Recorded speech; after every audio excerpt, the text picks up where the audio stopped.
Chapitre 2. Mes frères, que votre foi en notre glorieux Seigneur Jésus-Christ soit exempte de toute acception de personne.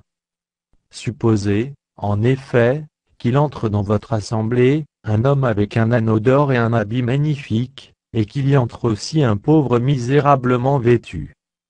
Si, tournant vos regards vers celui qui porte l'habit magnifique, vous lui dites toi, assieds-toi ici à cette place d'honneur, et si vous dites au pauvre toi, tiens-toi là debout, ou bien assieds-toi au-dessous de mon marchepied.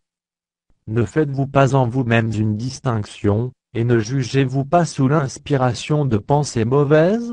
Écoutez, mes frères bien-aimés, Dieu n'a-t-il pas choisi les pauvres aux yeux du monde, pour qu'ils soient riches en la foi, et héritiers du royaume qu'il a promis à ceux qui l'aiment? Et vous, vous avilissez le pauvre. Ne sont-ce pas les riches qui vous oppriment, et qui vous traînent devant les tribunaux? Ne sont-ce pas eux qui outragent le beau nom que vous portez? Si vous accomplissez la loi royale, selon l'Écriture, tu aimeras ton prochain comme toi-même, vous faites bien. Mais si vous faites exception de personne, vous commettez un péché, vous êtes condamnés par la loi comme des transgresseurs. Car quiconque observe toute la loi, mais pêche contre un seul commandement, devient coupable de tous. En effet, celui qui a dit tu ne commettras point d'adultère, a dit aussi tu ne tueras point. Or, si tu ne commets point d'adultère, mais que tu commettes un meurtre, tu deviens transgresseur de la loi. Parlez et agissez comme devant être jugé par une loi de liberté. Car le jugement est sans miséricorde pour qui n'a pas fait miséricorde. La miséricorde triomphe du jugement. Mes frères, que sert-il à quelqu'un de dire qu'il a la foi, s'il n'a pas les œuvres? La foi peut-elle le sauver? Si un frère ou une sœur s'ennuie, et manque de la nourriture de chaque jour, et que l'un d'entre vous leur dise allez en paix, chauffez-vous et vous rassasiez, et que vous ne leur donniez pas ce qui est nécessaire au corps, à quoi cela sert-il?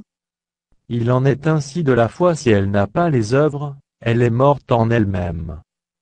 Mais quelqu'un dira toi, tu as la foi, et moi, j'ai les œuvres. Montre-moi ta foi sans les œuvres, et moi, je te montrerai la foi par mes œuvres. Tu crois qu'il y a un seul Dieu, tu fais bien, les démons le croient aussi, et ils tremblent. Veux-tu savoir, ô homme vain, que la foi sans les œuvres est inutile? Abraham, notre père, ne fut-il pas justifié par les œuvres, lorsqu'il offrit son fils Isaac sur l'autel? Tu vois que la foi agissait avec ses œuvres, et que par les œuvres la foi fut rendue parfaite.